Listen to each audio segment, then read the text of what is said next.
Our first speaker is Dr. Shahroz Merchant, and you're in for a treat.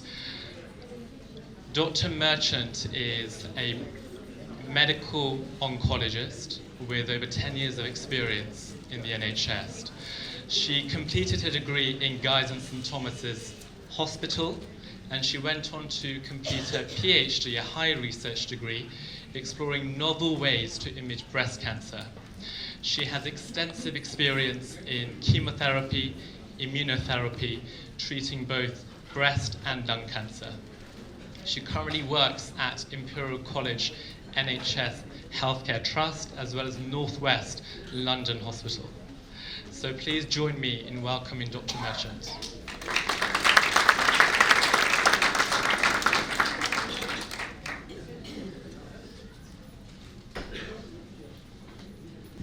Yali Madat, everyone. I'm Shahroz Merchant. I'm an oncology consultant at Northwick Park and Imperial College, as Hafiz mentioned. And I'm here to talk about cancer. Now, when I mention the word cancer, everybody, we still have a little bit of stigma associated with cancer. And I think that because cancer is so common, we have to be a bit more knowledgeable about it. Also, we have to share our experiences, because I'm sure that at least, many of you either might hopefully have not experienced cancer, but know somebody who's experienced cancer or been through it. So I think raising awareness is really important. And as Hazriman mentioned in his Farman, which you heard earlier this evening in Jamaat Khana, these are non-communicable diseases that we must be mindful of. They're insidious, and we have to monitor our health really carefully, and especially monitor ourselves with health checks regularly. So I'm going to talk a bit about cancer today. So what is cancer? Cancer is when there's an abnormal growth of cells. So a cancer cell starts out as a normal cell, and then due to some environmental or genetic factors, it starts to become abnormal and starts to grow rapidly. Cancer has the tendency to then spread. There's about 200 different types of cancer. And the current statistics from the Cancer Research UK website says that 1 in 2 people in the UK will get cancer at some point in their lifetime. So, this is a really important statistic. We have to do something to minimize our risk as much as possible. The good news is that 50% of us will survive cancer for 10 years or more. So if we diagnose cancer early, there's a good chance that it becomes a chronic condition, that's something that we can live with for a long time. And 38% of cancers are preventable. And I'm going to talk about how we can prevent cancers. The 4 most common cancers that I'm going to talk about today are breast cancer, that's the top cancer in women. In men, the top cancer is prostate. And then the following second cancer that's common in both men and women is lung cancer, and then followed by bowel cancer. So those are the top 4 common cancers that I'm going to talk to you today about. We know that 4 in 10 cancers can be prevented. So here, this is from Cancer Research UK again, the bigger the circle, the higher this is the risk of causing cancer. The biggest cause of cancer, smoking. We need to learn to be smoke-free. If anyone needs help with sort of stopping smoking, there are lots of facilities that GPs can organize to enable that we can be as smoke-free as possible. The next biggest thing to cause cancer, obesity. So we need to focus on maintaining a healthy weight as much as possible. Eating fruits and vegetables. We know that a diet that's high in fiber reduces the risk of cancer. We need to stick to at least 5 a day if we can of fruit and vegetables. We need to drink less alcohol. Alcohol is a big culprit in cancer. We need to be sun smart. We need to protect ourselves from the sun. We know that processed and red meat can increase the risk of cancer as well. So if we can minimize that as much as possible, we should focus on that. And then, as I've mentioned, a diet that's high in fiber. We need to be more active, have less salt. And then there's other factors such as, minimizing infections such as hepatitis B, C, minimize risk that's worse, such as asbestos exposure.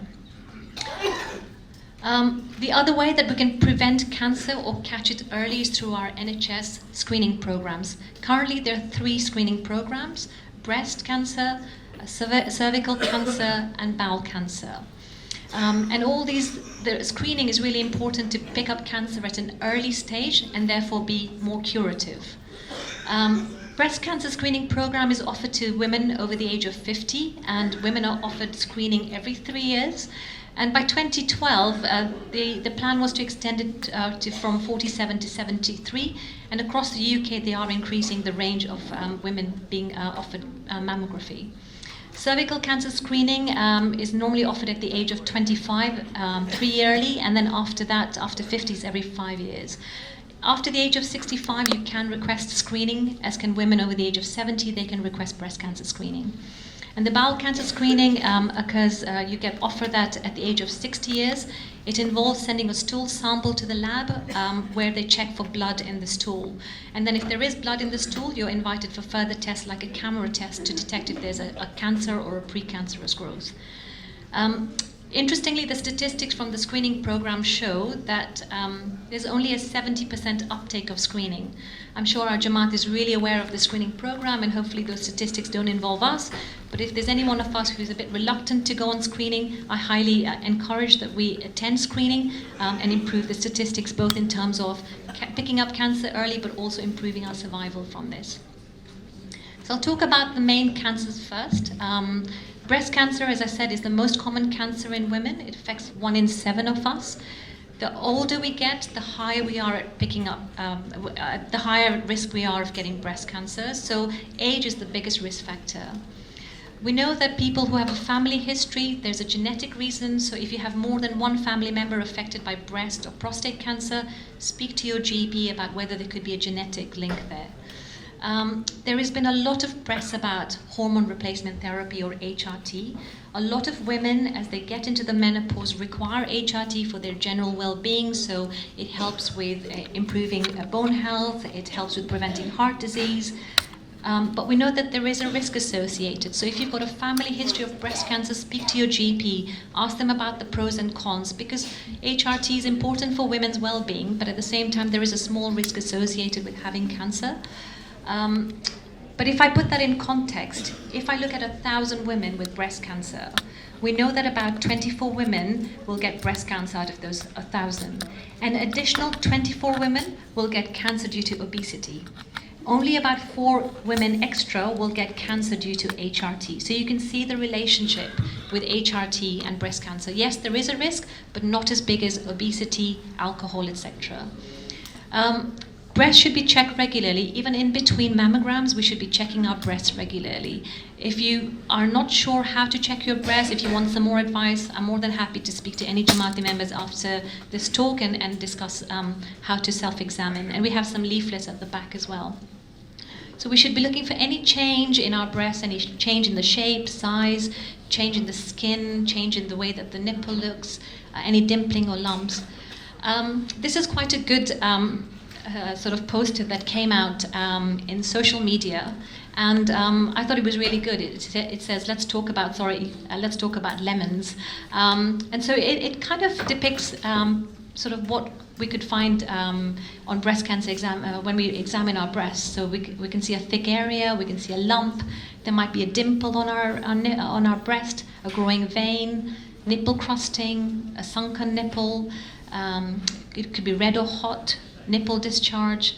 If it looks like it's orange peel skin, these signs are all of advanced cancer. We don't want to get to this stage. We want to pick it up much earlier than this. So this is, if you look this up, it's a poster called Talking Lemons. So if you want the reference, I can always provide it after the talk. In men, prostate cancer is the biggest cause of cancer. It can develop it in any age after the age of 45, but typically the average age is between 70 to 74. Those who have a family history are at higher risk. There is no screening program because the only way of detecting prostate cancer is through a blood test called a PSA. But that blood test can be artificially raised if one has a urine infection, one has an enlarged prostate. It doesn't necessarily mean cancer. But if men notice a change in their stream of their urine as they get older, it's always advisable to check with the GP. Anyone over the age of 50 can request a PSA blood test. But it doesn't automatically mean cancer if the PSA is elevated. Lung cancer is the second most common cancer in men and women after breast and prostate cancer.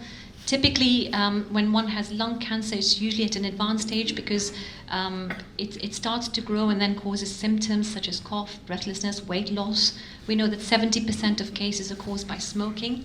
There is a drive towards lung cancer screening, so doing what's called a low-dose CT scan in smokers currently.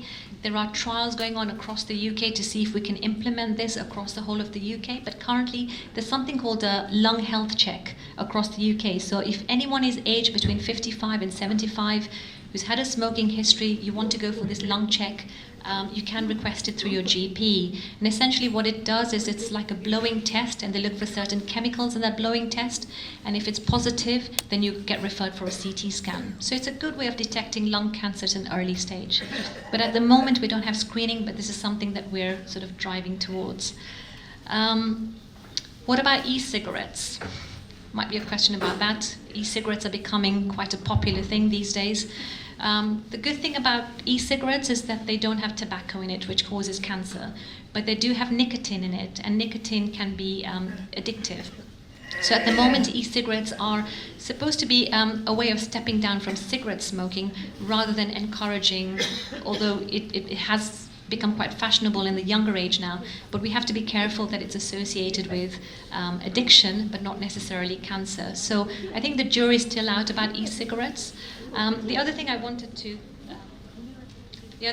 to mention while we're on lung cancer is pan.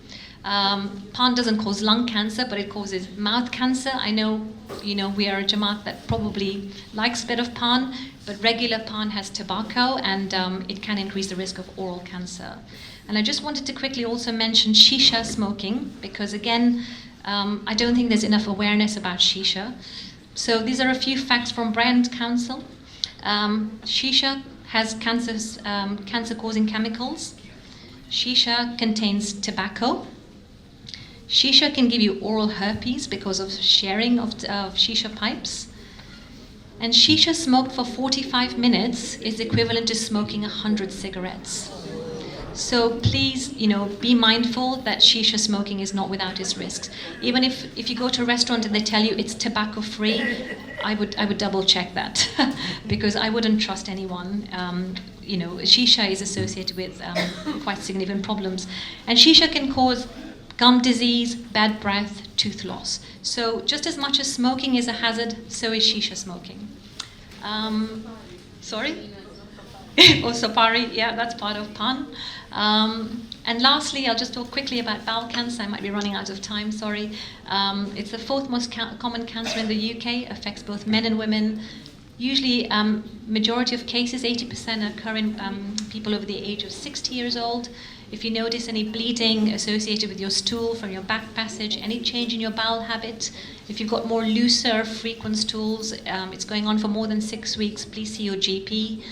If you've got a pain in your tummy, a lump in your tummy, weight loss, unexplained tiredness, again, these are all symptoms of bowel cancer. I just wanted to show finally this leaflet, which you can pick up at the back.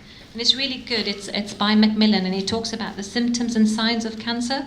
And it's got a sheet at the front for the women, at the back for men, and it talks about all common symptoms of cancer. So it's quite, wallet size. You can pick it up from the back.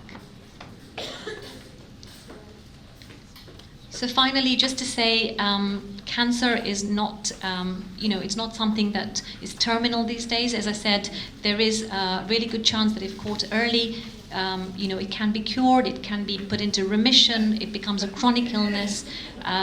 There's a lot of people involved in your care. There's been a bit of research recently about also that people are a bit reluctant to go to a GP because they don't want to bother the GPs. They feel GPs are very busy these days, they can't go to a GP. So there is some, there's some reluctance to go to a GP. Oh, shall I worry the GP about, something, a small symptom? And I think that if you're concerned that something's not normal for you, if you're worried about any symptom that I've discussed today, you can always look it up or go to your GP and seek some advice, because the earlier we seek advice, the earlier we can diagnose and treat. And there's lots of people involved in treating cancer, from your GP to the oncologist. geneticists, specialist nurses, allied professionals. And of course, we have lots of support from our Khane, our Macmillan support workers, and our Jamaat. So I think, there are lots of treatments. I'm not going to go into the treatments of individual cancers, but we've come a long way, and we have lots of good treatments these days for cancer, and it can become a chronic condition. So these are my references, and I just want to say thank you for letting me speak today.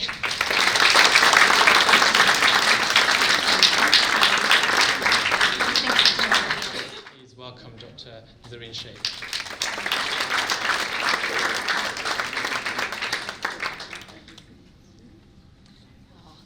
Thank you, Hafiz, for that very kind introduction. Can everyone hear me at the back? Yes. Okay, wonderful.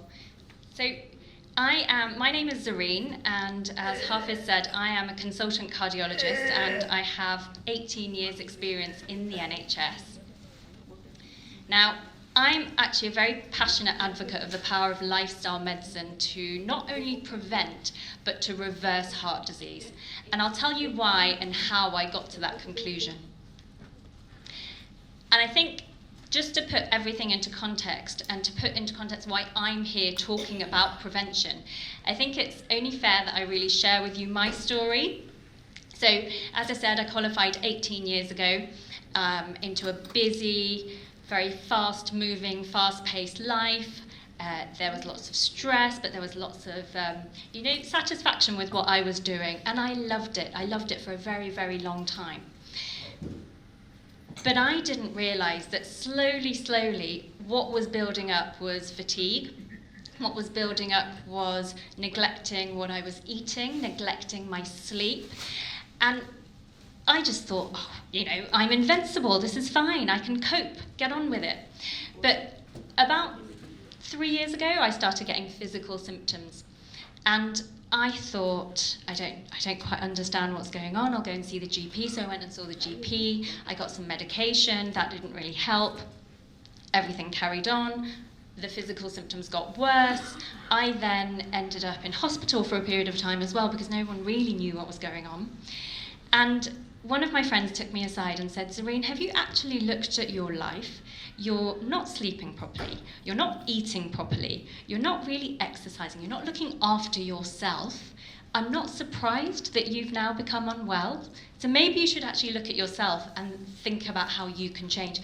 And so I did. I was going to finish my training at the beginning of 2017, so I thought, right, I'm going to take a month off. I looked at all the medications that weren't really helping me, and I do not advocate doing this, but I stopped them. I don't advocate anyone doing this without a doctor or a GP's approval, but I thought, right, they're not helping. And I was really looking forward to my month off, and the day that I finished my training and the day I knew I was going to have a month off was the day that all my symptoms vanished. And I mean vanished. And they haven't really come back again. And so for me, that was a really eureka moment. When I focused on my sleep, when I focused on my stress levels, when I focused on what I was eating and how I was living, I could reverse physical symptoms. And so that's when I started reflecting on how I was treating my patients. How am I, what am I seeing on the ward? And I realized that as a cardiologist, 80% of what I see is preventable. And what we're excellent at in the NHS is treating acute disease. So if someone has a heart attack, we've got all sorts of wizardry and stents and whatnot to, save them. But the moment it then becomes slightly more chronic, we tend to treat the symptoms. We don't often try and look at the root cause. We put a bandage on the symptom and say, right, we'll see you again in 3 months. And I really started to reflect on the way I was seeing patients, and I had a sort of almost 180-degree total turn in what I was doing and how I was practicing. And what I then thought of was, well, what are the key principles? What are the key elements that I'm telling my patients? Because, I was then focusing more on what really caused the high blood pressure, or really caused that weight gain, or really caused the diabetes. And I was getting amazing results. And it wasn't massive changes. It was small, achievable steps. And So I thought of something called the Fresh Heart Project, where the fresh forms an acronym, and all those letters really form the pillars of what I think are the basis of good, not just good heart health, but good health and well-being. And you know, you can extrapolate it to lots of different conditions and diseases. So I'll go through this one by one, and then obviously you can ask me questions at the end. So the F stands for food. Food is information that we give our bodies, okay? Food is so important. And I'm not going to take away the thunder from our next speaker, so I'm not going to talk about it too much. But essentially, we all know what we need to be eating. We need to be eating fresh food, we need to be eating whole food, we need to be eating loads of fruit and vegetables. And we need to eat the rainbow. So, you know, if we have colourful fruit and vegetables on our plate, we know that we're getting such a large, wide variety of nutrients. We all know that, you know, processed food and cakes aren't that good for us. But I will say that we have to live. And, you know, if we're good for the majority of the time, then you're allowed that day off, because we have to live. I'm not going to talk too much about what we should eat, because what we're also learning a lot about is something called the gut microbiome. Now, does anyone know how many cells make up the human body? It's a lot. 30 trillion. Does anyone know how many bugs live on or in us? Is it more or less? What do you think? More. 100 trillion. So there are 100 trillion bugs, and the majority of those live within our gut. And when you get that, you know, that gut feeling that something's wrong or something's right or something's not quite happening, you know, there's a theory that those bugs are actually, you know, for sending messengers, chemical messengers up to our brain that give you that feeling. And so when we eat, that determines what we eat determines what kind of gut microbiome we have. If we eat loads of processed sugary foods, then those bugs proliferate, and they're not so good for us. And we're literally just scratching the surface of our knowledge here, but watch this space. The other thing we know about the gut microbiome is they all have a rhythm. Like we have a circadian rhythm, they all have an internal clock, and they need to rest. So if we're eating at all hours of the day into the night, then we don't allow our gut bugs to rest. So what I would say is it's not only about what we eat, it's about how we eat, but also when we eat. So if we restrict our eating into, say, I would say it's an achievable time window is 12 hours, then we allow our gut bugs to rest, and we allow our gut to rest, and we don't put on as much weight, even if we're eating a bad diet, because our gut bugs are resting. So I just want to leave you with that, because if there's one thing that you change about the way that you eat, if you eat within a restricted time window, then that's really good for your health.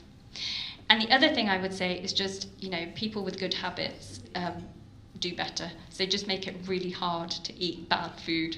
That will make it a lot easier for you. Now, the second letter of the fresh is for relaxation. So we're living in a world where we do not switch off. We have phones. I mean, how many of us check emails late into the night? How many of us, you know, wake up in the morning and grab our phones and pick it up and say, oh, I wonder who's called or what we're doing? We don't allow our minds to rest. And that is so vital for us. It's vital because we need our body and our brain time to relax and process stress. Now, on the subject of stress, is stress good? No. So, acute stress is good because it's protective. So when we were evolving, if we saw a saber-toothed tiger, then we would have an acute stress response. So our blood pressure would go up, our heart rate would go up, we'd get ready to run, okay? And that's protective. But then when we ran from that danger, everything would kind of settle and we'd get back to normal. And that's what we're evolved for. We're evolved to run from danger, protect ourselves, but we're not evolved for that constant pinging of the email inbox and those constant messages that we haven't answered, and the constant whirring of those thoughts around our head, because that gives us chronic stress. And chronic stress is just a chronic activation of that nervous system, of that fight or flight response. And that is not good for our heart. That is something that we need to protect ourselves from. And so what I would say is relaxation, or finding that special thing that just takes you away from it all, will help with your stress levels. And realizing that you are stressed is a big part of the battle, and then you can figure out how to deal with it. We've only got 10 minutes. This is a talk on it in and of itself, so I'll move on to the next letter. Oh, sorry. Exercise. Exercise, we all know it's good for us. It makes you happier, it makes you live longer, it protects you from pretty much every disease. It's amazing. And I would say just do something that is achievable. And anything is better than nothing.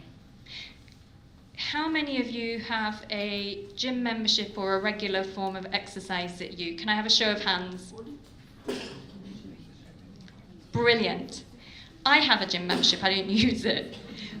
But the key is to make it enjoyable, have some accountability, do it with friends, do something that you enjoy, and really, that's half the battle. And anything is better than nothing, and everyone's different, so do not worry. We don't want you to all be running marathons. It's just taking those small, achievable steps. Anything is better than nothing. Now, this is a very favourite topic of mine because I spent 3 years measuring sleep in my PhD. Sleep is nature's miracle cure. I cannot stress how important it is for every system within our body. It is like our Control-Alt-Delete. We need it, it's vital. And it helps in so many different things. It helps us process our memories. It helps us get rid of all those toxins in our brain that have accumulated throughout the day. It helps us reset our hormones, and with that, it helps us to maintain good blood pressure. Interestingly, it helps. Obviously, we all know how we feel after we haven't slept well. We feel rubbish. It improves productivity, but it also improves creativity. And companies like Google or NASA have realized that it improves creativity, and they're actually allowing they allow their workers very generous sleep times, and they actually have sleep pods built into their offices so that if you're tired you can go, because they've realized the value of sleep for productivity and for creativity. For the heart, it is a period of metabolic restoration. The heart has to work so hard all day that it gets a chance to relax. Blood pressure goes down, heart rate goes down. So it's so important. 7 to 9 hours, that's roughly how long you need. And happiness. So you might ask, why is a cardiologist talking about happiness? Well, psychological well-being is so intrinsically linked to cardiac health. This is a picture of me very happy with my family. I don't want to sound insensitive. If someone's going through a really difficult time, a bereavement, some real trauma, then me talking about happiness can sometimes sound a bit insensitive, so I really don't want that, and there are avenues that you can access for help. But psychological well-being and happiness is so important. There are lots of studies that have shown that the happier you are, the more positive you are, the more optimistic you are, the better your heart health. Now, is happiness a choice? What do you think? Yeah, it can be. I mean, who listens to the news every morning? How does it make you feel? Is the news positive or negative? Negative. And what sort of frame of mind does that put you in? Yeah. There have been studies that have been done looking at this, and they've said that if you eat just 3 minutes of negative news in the morning can mean that you're 27% more likely to report a negative day 6 to 8 hours later. So it sits with you, it stays with you. How many of you wake up in the morning and are thankful and have a practice of gratitude? I didn't, but I did, and it's revolutionary, and there have been studies on this. So there's a study that I love in MS patients, and they were told to do a gratitude journal for 6 weeks. So for 6 weeks, they got up and they wrote what they were thankful for every morning. And 6 months later, 50% of them were on less pain medication. So it really does sit with you, and it really does help.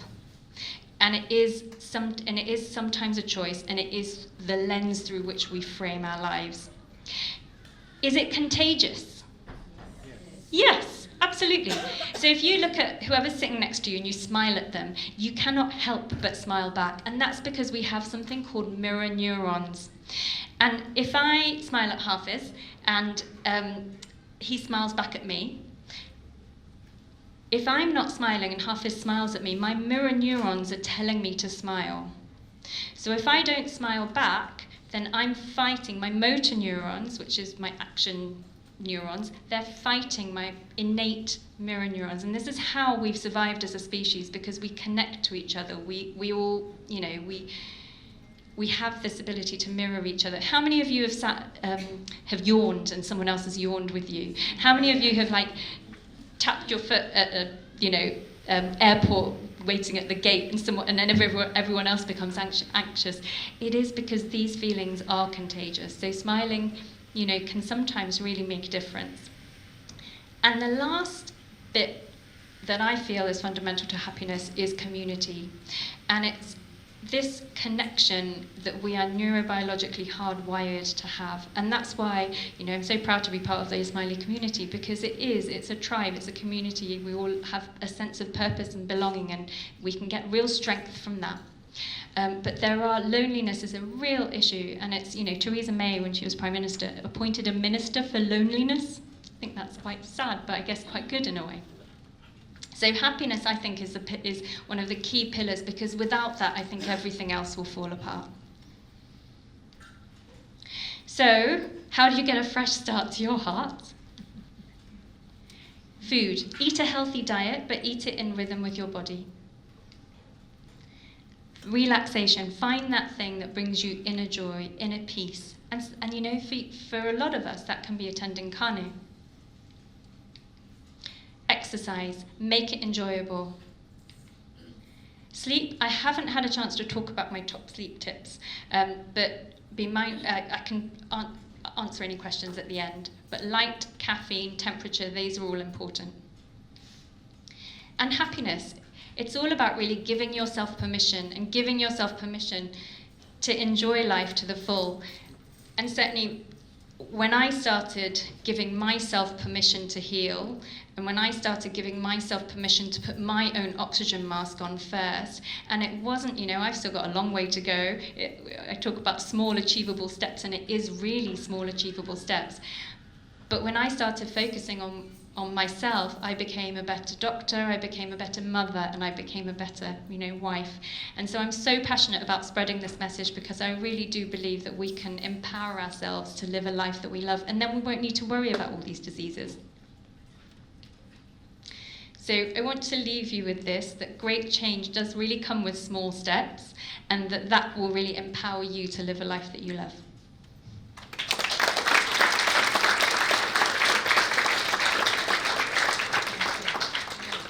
Join me in welcoming Dr. Shah.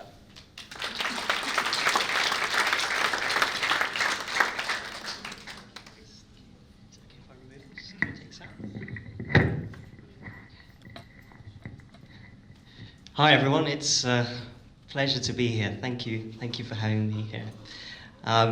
It's great to see so many people here. It's just amazing to share this message, and you've already had 2 wonderful speakers and colleagues of mine. So, overweight, type 2 diabetic with high blood pressure and high cholesterol. My family friend, Mr. Luha, went to his GP in the summer of 2017, aged around 60. He complained of chest pain and feeling breathless when he was physically active. So his GP thought he may have angina. So the GP referred him on to see a heart specialist, a cardiologist, who did several tests, and one of the tests that was done was an angiogram. Now, an angiogram is an investigation where you have a dye put into your blood, and then it's able to show you how healthy the blood vessels are that are supplying your heart. What his angiogram showed was that 3 of his blood vessels were severely narrowed. So let's just have a brief look at what these blood vessels are.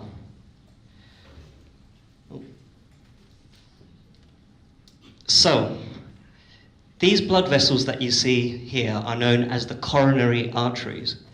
And the coronary arteries are supplying oxygen and nutrition to the heart muscle. The heart muscle, just like any other part of the body and any other muscle in the body, needs oxygen and nutrition in order to function. So, here's what a good angiogram will look like. So as you can see, all of those black lines, those squiggly lines, those are the blood vessels sending oxygen and nutrition to every part of the heart. And as you can see, they're very nice, wide, and open. Contrast that to this picture. This is what Mr. Luhar's angiogram would have looked like. You can see how wide they are at the top, but then where these arrows are, there are lots and lots of narrowings, compromising the transport of oxygen and nutrition to various parts of the heart. So, at this stage, Mr. Luhar was advised by his cardiologist to have a triple bypass operation. So this kind of operation is where healthier blood vessels from a different part of the body, like the leg, are taken out. Your chest is opened up, and the narrow blood vessels are bypassed with those healthier blood vessels, so that oxygen and nutrients can get to every part of the heart again. Understandably, for all of us, I'm sure we would be a little bit scared by an operation like this, and understandably, Mr. Luhar was as well. So he came to me and he asked me, is there anything else I can do?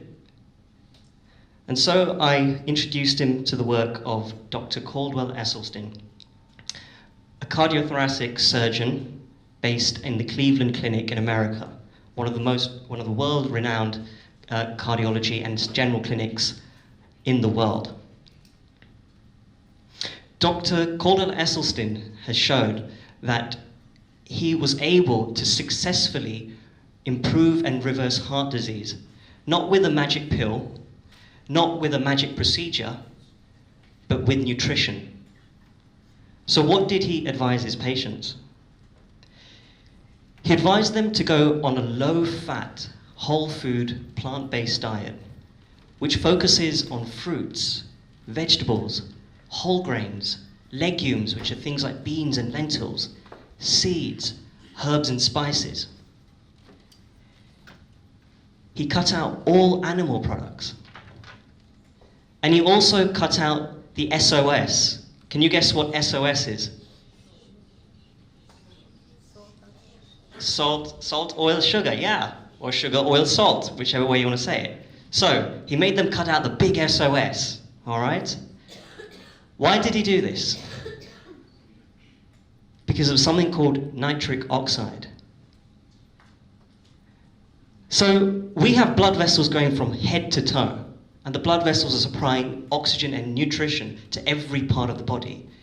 But they're not just tubes, they're actually living organs. The blood vessels make something called nitric oxide.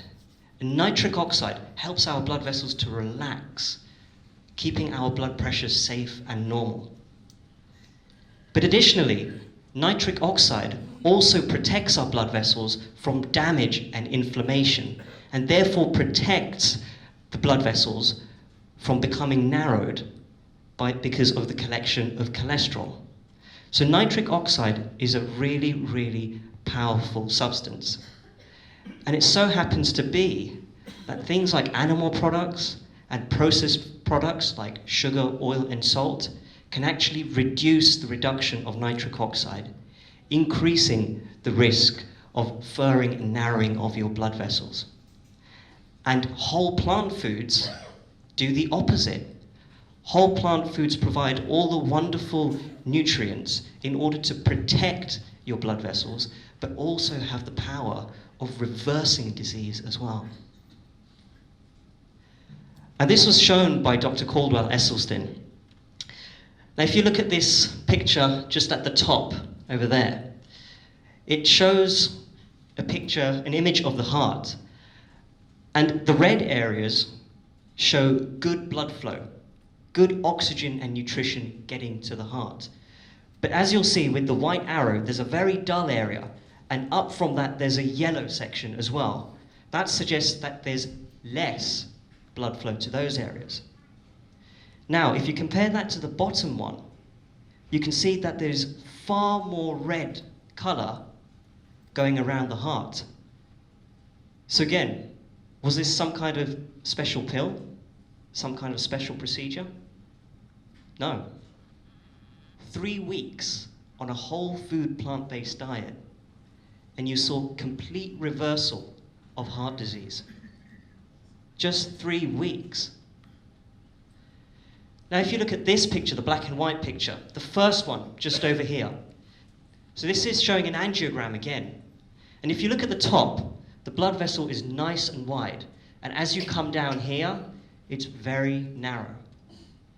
But again, on a whole food plant-based diet, without any medications or any procedures like the insertion of stents, the whole process was reversed. So now, on this picture, you can see how nice and wide the blood vessel is. And so the transport of oxygen and nutrition to the heart has been restored. So, coming back to Mr. Luhar, what did Mr. Luhar do with this information? Well, he was amazed and inspired by all of this. And in fact, we even got the chance to speak to Dr. Caldwell Esselstyn himself via Skype video. Mr. Luhar embraced a whole food plant-based diet. And who'd like to see what he looks like now? Well, it seems like I forgot to bring a picture. Sorry about that. But actually, not to worry, because he's here in the audience with us. Mr. Luhar, can you stand up and come to the front?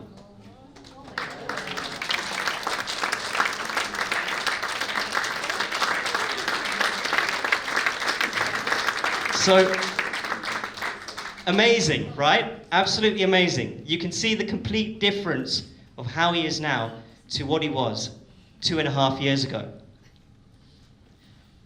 So an amazing, amazing transformation that you've just seen in front of your eyes. In just a few weeks of going on the whole food plant-based diet, Mr. Luhar was free of chest pains. He was now able to do his housework. He was now able to walk. He was now able to climb the stairs without having chest pain and breathlessness. Just within a few weeks. And a couple of months down the line, his weight was normal. He was no longer diabetic. He no longer had high blood pressure. He no longer had high cholesterol. And best of all, he didn't need that triple bypass. And he is actually medication free. He is on no heart medications at the moment. That's the power of plants. That's the power of a whole food, plant-based diet. Now, food is an absolutely wonderful tool that we have. But we also have studies showing that other lifestyle factors are key to good health, and along with a good diet can help in preventing, improving, and reversing heart disease. So, by making the right food choices, exercising, sleeping well, relaxing, spending time with family, community, and in nature, and having life purpose, faith, spirituality. With all of these things, we can ensure a happier and healthier life for us and also those around us. Thank you so, so much.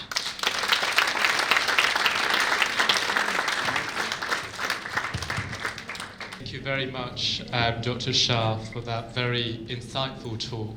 And it's so great to see the effects of having a whole food diet in action. But of course, I'm sure Dr. Shah would agree with me that if you are making decisions to take alternative therapy, that you have to be guided by a qualified physician in that process. But it's so exciting to see this in action. I would like to thank all the organisers, North London Jamaat Khana, for allowing us to be here today.